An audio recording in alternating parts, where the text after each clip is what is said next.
My name is Anna Ramirez. I'm 64 years old. Today's date is September 23rd, 2015.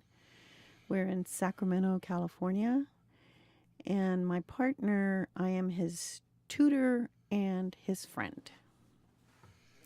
Hi, my name is Steve Tafoya. I'm 56 years old. Today is September the 23rd, and we're live right here in Sacramento, California. Oh, and my relationship to Anna is she's my friend and my mentor. Okay, so Steve, I want to talk to you today about some of your life and your life experiences. And so I have a bunch of questions I want to ask you. And the first question that comes to mind is who has been the most important person in your life? Wow, that's a hard question. I don't know if you mean now or in my whole life. In your whole life. I guess my whole life, I guess it would have to be my my grandmother, because she kind of took me in and made me feel special. She spoiled me when I was a little kid, and every kid needs that, I guess. Were there certain things that she taught you that you still have with you and carry with you? She taught me how to crochet. She taught me how to play cards, how to count fast, and how to garden, and how to cook. She was always my grandma was a very, very good cook. Great. What was the happiest moment that you spent with her? When you think back, what kinds of things do you remember about her? I remember when I was a little boy, because she did a lot of crocheting. So I would help her take the yarn, and make it into balls, and you have to sit there with your hands up in the air for... So it seems when you're a little kid, after doing 4 or 5 of those, your arms are tired as heck. But that's what I remember. And then her making crocheting and stuff, too. So what kind of lessons do you think that she gave you that you still carry with you?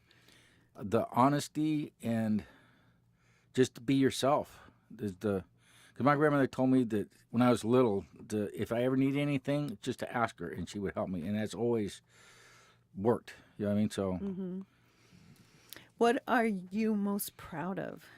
I guess I'm most proud of my kids, because they're good kids, although they have their issues just like anybody else, but they're very good children. How many kids do you have? I have 3 boys, Michael, Mark, and Matthew. They all start with a letter M, huh? Yeah, I don't know how that happened. It was just accidental. You didn't plan it? No, we didn't plan it. It just happened that way. Wow. Because I named Michael, somebody else named Mark, and then my mother, and on the other side they named Matthew. So I didn't have to, nobody named all of them. It just happened. So what else are you really proud of in your life? I'm proud that I'm here right now, because 2 years ago I would have thought I've probably been on the street doing drugs or something. You know what I mean? What happened? What happened? I got into the Veterans Resource Center, which changed my life. And by being at the Veterans Resource Center, that's when I went to the library that was like right down the street. Seen a little sign there. Wasn't quite sure what it said, so I asked the lady. She said, yeah, that's for a literacy program. And if you call the number on there, they'll help you somebody will help you. So I called the number and spoke to Stephanie Allen. Help you what? Help you to read and write. You didn't know how to read and write up to that point? No. To 2 years ago? Well, maybe I could read a little bit, but not like I can now. Why was it that you never learned to read?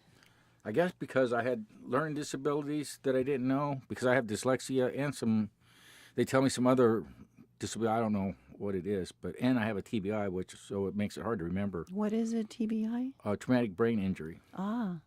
So that kept you from learning how to read? I guess, because I still struggle with the simplest things about reading, especially words that start with TH. I have a hard time. I get them mixed up. This, that, they always come out backwards for me. So you went to the library way back 3 years ago, and you found out about the adult literacy program that the Sacramento Library has, and you called, who did you say that you had called? Stephanie Allen. Oh. She's another one of my good friends. She's retired now, but then she tested me and then got me a tutor. In fact, Anna, you were there when the first time that I met. I didn't know if you were going to be my tutor or not, but I kind of hoped you were, and it just worked out that we became friends too. So is that the earliest memory that you have of me? Well, yeah, because that's the first time we met. Uh-huh. So that was I remember that day clearly.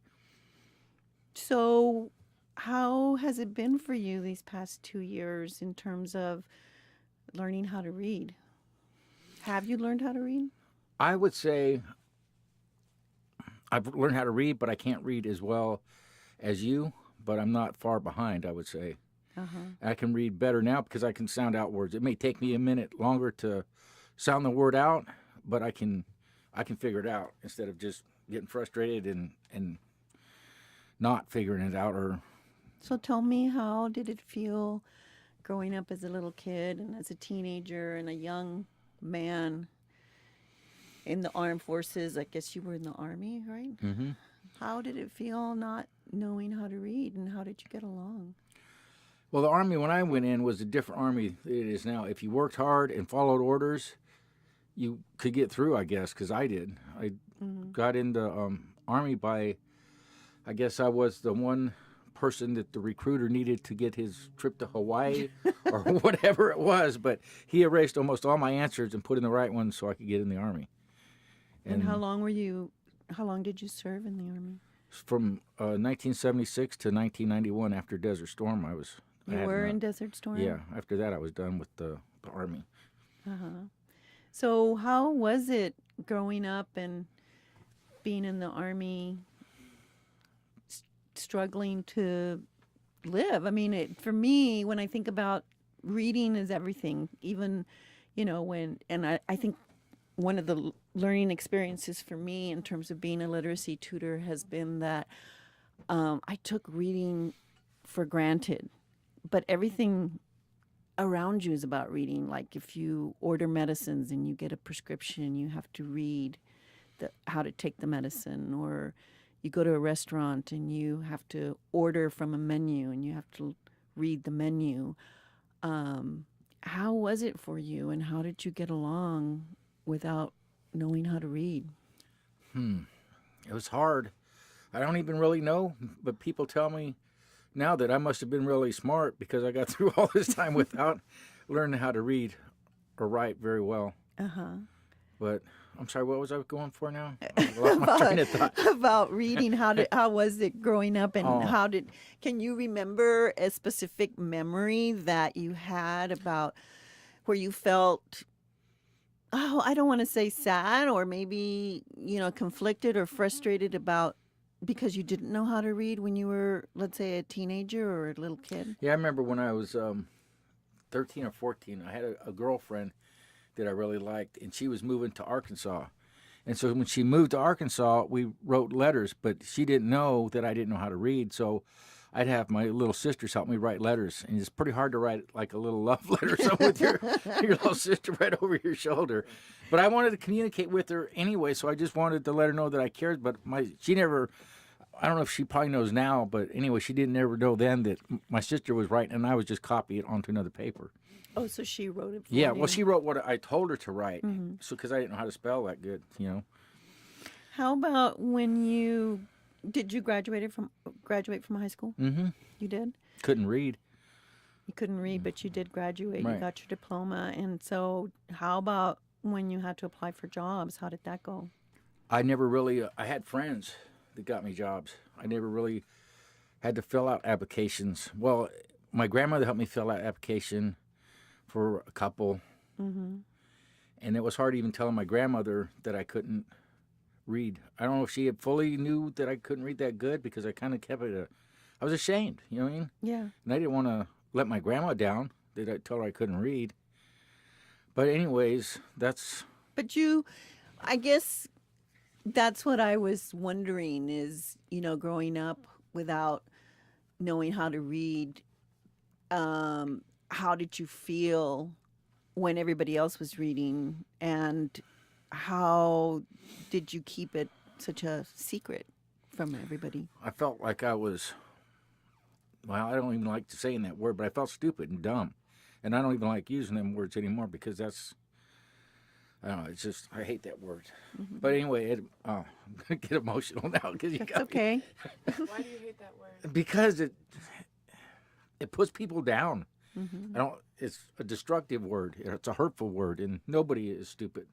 And did people call you that Yeah, for right. a long time? Yeah.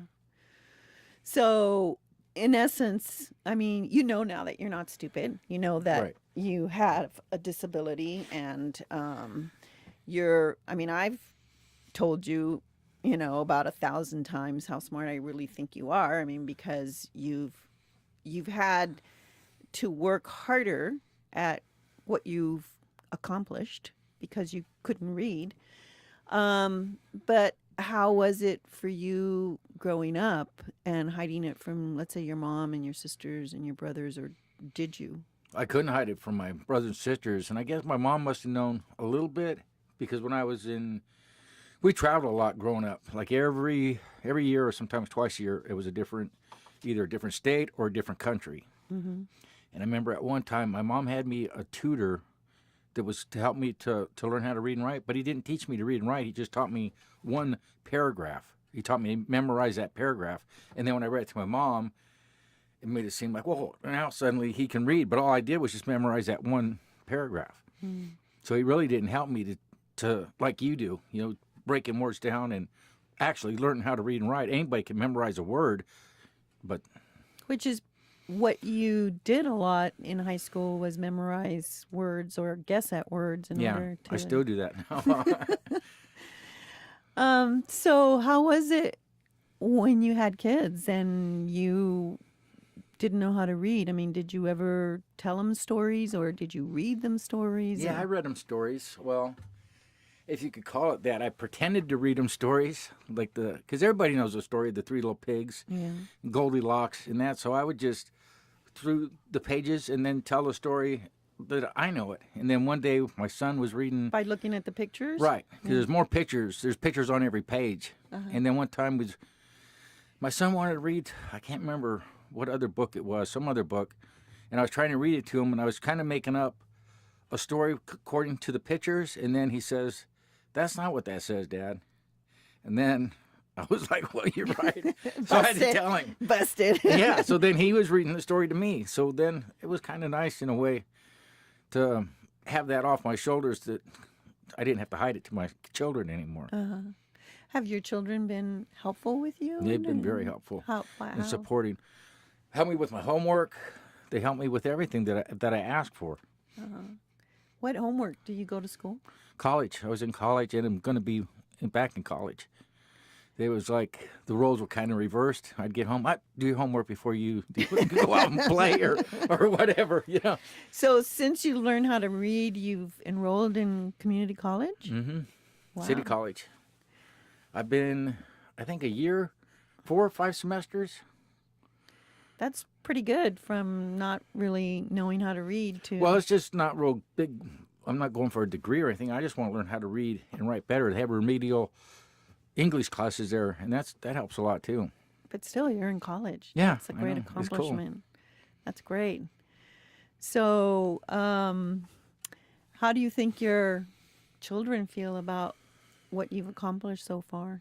I know they're very proud. In fact, Matt told me, I don't think he's ever told me that, but he told me when we were at my sister's house that he was proud of me for not just this, he just in general. You know what I mean? So, because he sees how far I came from where we used to be till now.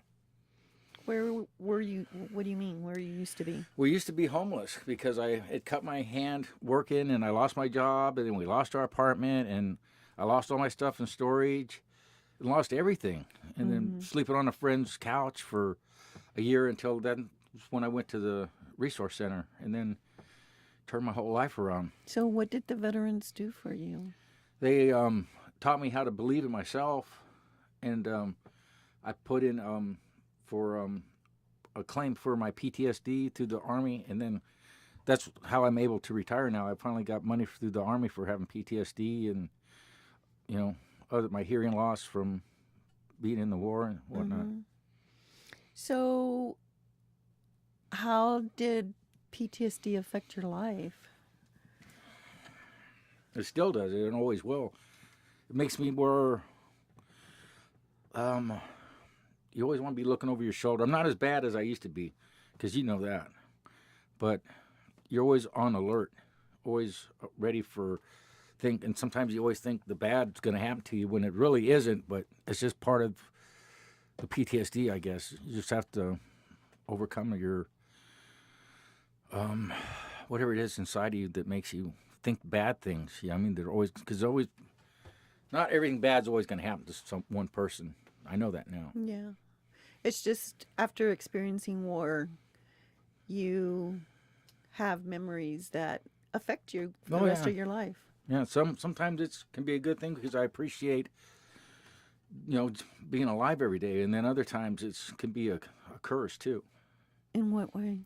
Because I never forget what happened. Mm-hmm. I don't even want to talk about it now. Mm-hmm. So, I mean, even though you had these experiences in the war that still affect you now, are you proud of your experience in the Army? Yeah, I did my part for what I did 13 years and did a year in a war zone. So, yeah, I served my country honorably. You were discharged honorably. Yeah. It's great. If you could hold on to one memory for the rest of your life, what memory would that be?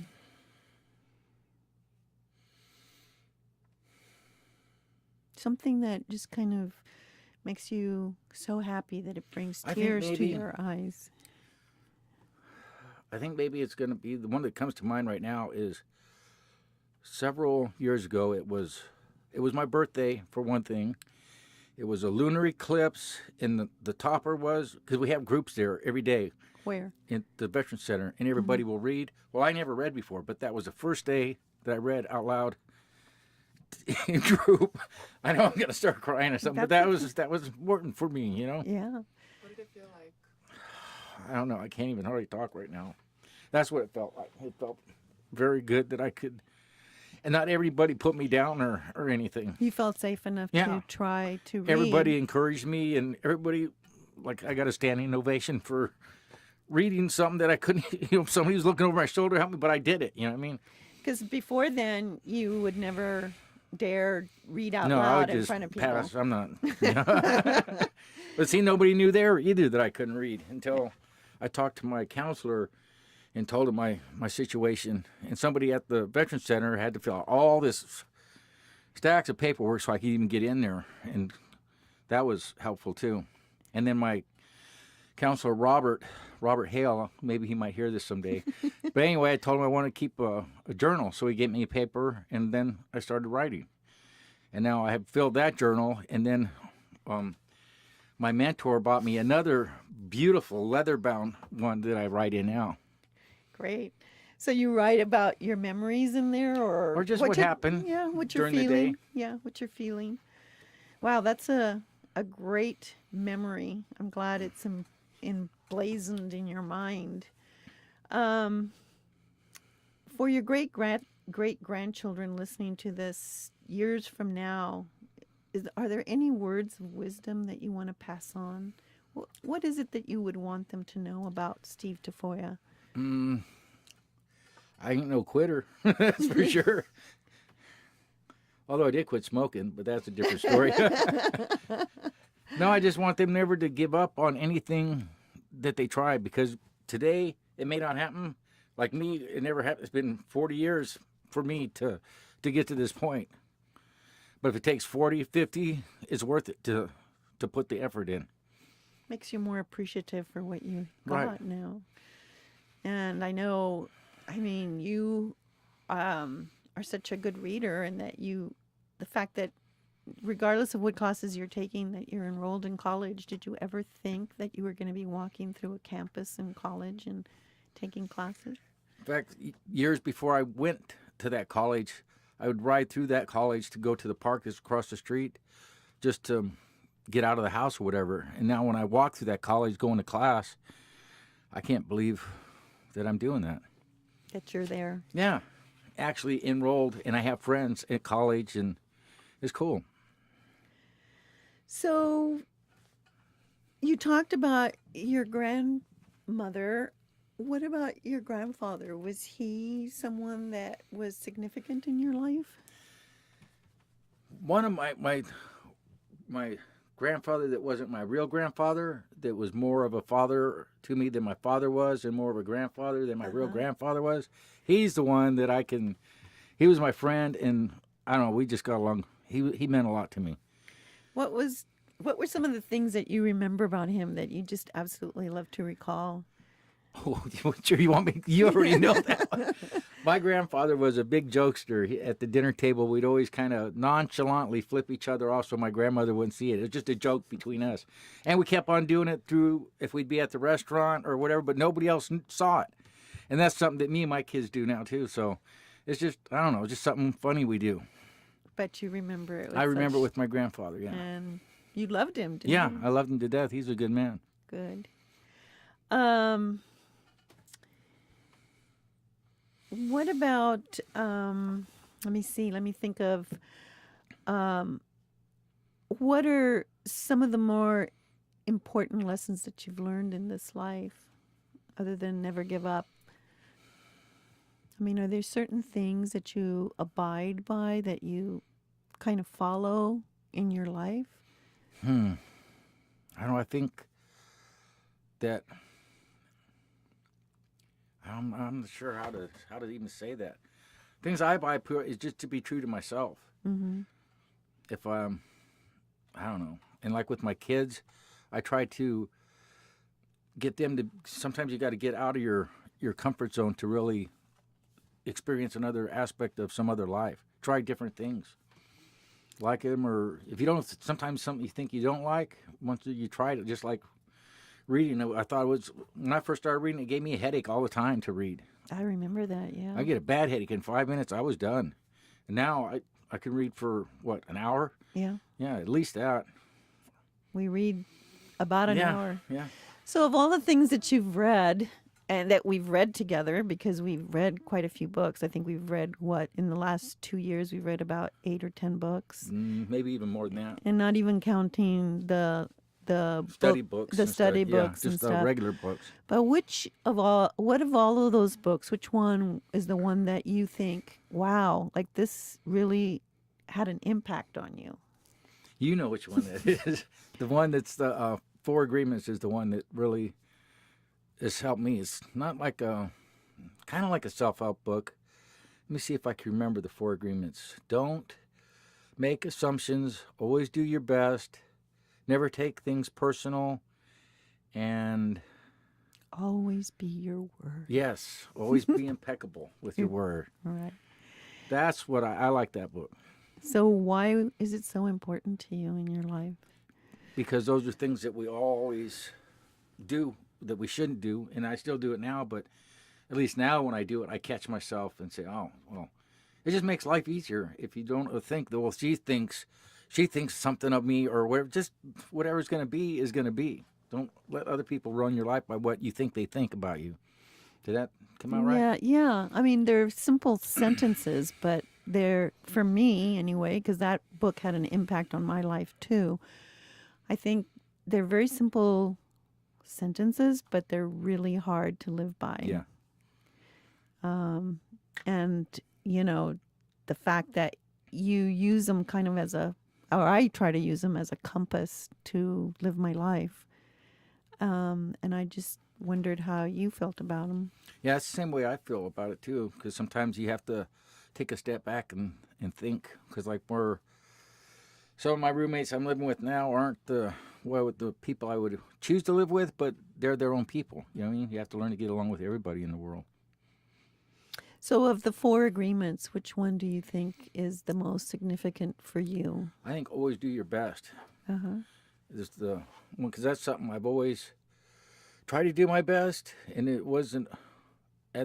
Years ago, it didn't seem like my best was good enough, but it was, because I'm still doing my best, and I'm getting better and better. But it's just a long, long process. So you're proud of your best. Yeah. I mean, my best might be good as anybody else's, but it's my best. Yeah. So other than, Well, for me, I think the one of the agreements that's the most significant for me is always be your word. And I always think of, when it's all said and done, the only thing that you really have Is is your word. mm-hmm. Because all of this other things, possessions, they're really not worth anything. Yeah, I've lost all my stuff more than once. I got by just fine without it. Yeah. Things that you think you're never going to be able to get along without, all of a sudden, really, when it comes to the truth and living your life the best you can, it's really just your word that you have. Mm-hmm. So that was the one that really struck with me. So how do you want to be remembered? I don't know, just as me, as a loving father, I guess, and someone that tried to help other people with the same issues that I have problems with. That's why I do any of this stuff, is so maybe somebody else will get on board a lot sooner in life than 50 years old. Sounds like your kids mean a lot to you. Yeah, I mean everything to me. That's all I have. My wife left me with the 3 kids when, Matthew wasn't even out of diapers yet, and she seen greener pastures, I guess. So then it was just me and my kids. So did you raise your boys? Mm-hmm. So what are some of the memories that you have about you and the boys when they were growing up? I like our Thanksgiving dinners were good because my middle son and me will get up like at 3 or 4 o'clock in the morning and throw the turkey in the oven and have some coffee, and just while everybody else is sound asleep, we'll be up hooping and hollering. Does he like to cook? Yes, he loves to cook. He's the best cook. Oh, great. So when you did find out that you were going to be a parent for the first time, how did it feel? Scary, excited, proud. I don't know. It was a lot of mixed up emotions. I was so tense. First time I held my son, I was like, my back just went into knots. Here, take him. I was just too scared I was going to drop him or something. So by the time the third one came around, you were pretty Yeah, then you could just grab him, throw him in the back seat. Yeah. Can you describe the moment when you saw your child for the first time? Like when you saw Michael for the first time? I kind of just did, didn't I? I felt like I was very proud and surprised that came out of my wife. But I felt very proud that I knew he was going to be a boy even before she was pregnant. I knew he'd be a boy, just like I knew all my kids would be boys. You never thought you'd have a little girl? No, I knew there would be no girls. Wow. They talk about a women's intuition, but there's a man's intuition too. Because I even told my wife, she goes, "Well, how do you know?" I go, "I don't know how I know. I just know." Mm-hmm. So she kind of thinks I put a jinx on her or something. Because everyone wants a little girl, but she didn't get one. At least not with you. Yeah. So how has being a parent changed you? I guess like everybody else, it makes you settle down, and then you kind of like now a lot. I try. I don't try, but I see things in them that I did at that age. You know what I mean? Or does that make sense? Yeah. You see some of yourself. Yeah. And I think that's probably your experience, that you've been through it, but you kind of have to let them go and experience it themselves, right? Yeah. So, what are your dreams for your children? To be happy, mostly. To have, like my oldest son now, he's already retired because he got full benefits from the Army. So I just want him to have a home and be happy, and maybe someday have some grandkids. But I don't want to push him or anything. I don't want to, I don't want grandkids that bad. So what about your other 2 kids, Matt and Mark? They're doing well too. Mark's looking for work, and Matthew's dealing with his issues of, social anxieties and stuff like that. But he's getting better too. So what would you like for them in terms of their dreams coming true? What would I want for them? Yeah, I from hope- Mark and I hope they get everything that they deserve or need in life. If they get everything they need, that would be enough. You know what I mean? Mm-hmm. Mostly plenty of love. So, do you have any other favorite stories about your kids? Oh, I'm sure there is. I can't think of it. Like, Oh yeah, we went a really good trip. We went on a road trip this last summer, and me and the my three of you? I mean, Yeah. the four of you? the four of us went on a road trip, and my kids, like a lot of other people, they're into aliens and stuff. So we just thought we'd go to Area 51, Aliens, like, unidentified, flying objects, beings from another planet. yeah, extraterrestrial. Yeah. So anyway, we went to what we thought was going to be Groom Lake, and this is like 25 miles out in the middle of nowhere. So we get out there. We didn't know we're at the wrong place, but anyway, we get stuck in the sand, and we're out there, and it is hot. Let me tell you, hot. Because I've been in Saudi Arabia where it's hot, and this was hot. And anyway, we were stuck, and we tried all day long to dig ourselves out of the sand, and I was getting scared for all of us, you know, mostly for them because here I am. I'm a grown man. I got my kids stuck in a bad situation. So we get stuck. We said, well, we're not getting out tonight. So we make camp, and On the off-road, just right there by the truck in the dirt and the sand. And I tell the kids, I go, if we don't get out of here in the morning, first thing, somebody's going to have to start walking out of here. So we dug, because we got up, we dug part of the night, we dug in the morning, and we tried and kept getting in deeper and deeper. And finally said, this is it, the last time. We don't get out, you guys are going to have to walk in. And I honestly, it felt like some God picked up the truck and just moved it onto the road. Because it just jumped right out there. But man, I was proud of my kids because they didn't get scared or panic or anything like that. We just all worked together as a team, and we got out of there. great. So let's talk about you and me for a little bit. What was your first memory of me? I remember when I was supposed to meet Stephanie at the library, and she asked me, because you wouldn't mind while I interview this other lady, because she's got a tutor or a student she's supposed to be meeting later. So no, I don't mind. So then you came in, and I sat there and listened to you and Stephanie talk. I thought, man, that lady sounds like she's really smart. I wished that she would be my tutor.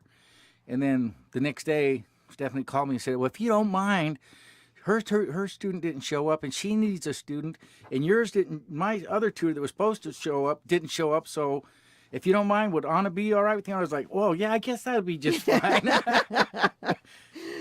Oh my gosh. So was there a time when you didn't like me very much? No, there's never a time when I don't like you. There's times when I'm frustrated with myself and I maybe let it out on you, or you know What do you mean? No, I don't understand. I don't think I understand. I get frustrated with myself, and I get, I don't, because you can see how I get frustrated, and then it just kind of makes me a mental block or something, and that's when you'll say, okay, let's stop for a minute, and then we'll meditate, and then I'm all better after that. And that's one thing I like about you is you listen to what my needs are, like the meditation, because you said, I told you I went to meditation at the VA and how it helps. So we integrated that into our studies, and it's amazing. I think other people should try it too. When you get tongue-tied or you start stammering or stuttering, Yeah. if you just, like right now, I could probably use a little bit of it. You're doing fine. So what do you think makes us such good friends? Because we have a lot of the same values, I think. Honesty, and what impressed me most about you is you're never late. You're always on time. If you're going to be late, you let me know. And that's something that means a lot to me. So yeah, besides being a tutor and holding you to reading, and vocabulary, we've become good friends. What are some of the fun things that you remember about our relationship? We went to several years ago. They had a thing in Roseville at the community center where all the people through the library like us went, and they played games, and we had prizes, and you just get to meet new people, and it was fun. The people that are struggling with the same issues as I am. So, do you think we'll ever lose touch with each other? No, never. You're too far into my life now. I call you up for if I need a ride somewhere or something, you know? Yeah, we're good friends. Is there anything that you want to tell me that you've never told me before? No, I think I thank you pretty much every time I see you. I just want to let you know what a big part of my life that you are. Does that sound right? Yeah. Okay. Well, you are a big part of my life too, and you're such a good friend to me. And I know that if I ever needed any help, I can call you, and you're going to be there for me as well. So this tutoring relationship, something that started because I love reading and I wanted to share that with somebody, and this tutoring volunteerism kind of fell into my lap. I didn't think it was ever going to change my life, and it has. And knowing you has really changed my life. It's given me such an appreciation for something that I took so for granted, and it's made me very thankful. And besides that, we have become good friends, and we share a lot of really good experiences besides just reading. Mm-hmm. And I want to tell you that I am so proud of you. When we first met, you were barely reading at the second grade level, and now you're enrolled in college. And I like to pat myself on the back for that. You're a big help. You're a big part of it, that's for sure. Because I just feel that you've enriched my life, and if I can lend my helping hand to anyone and someone as great as you, I'm very happy to do it. And so thank you very much for the wonderful experience, and I hope that we have a lot more experiences in the future. Well, thank you very, very much. I didn't expect that.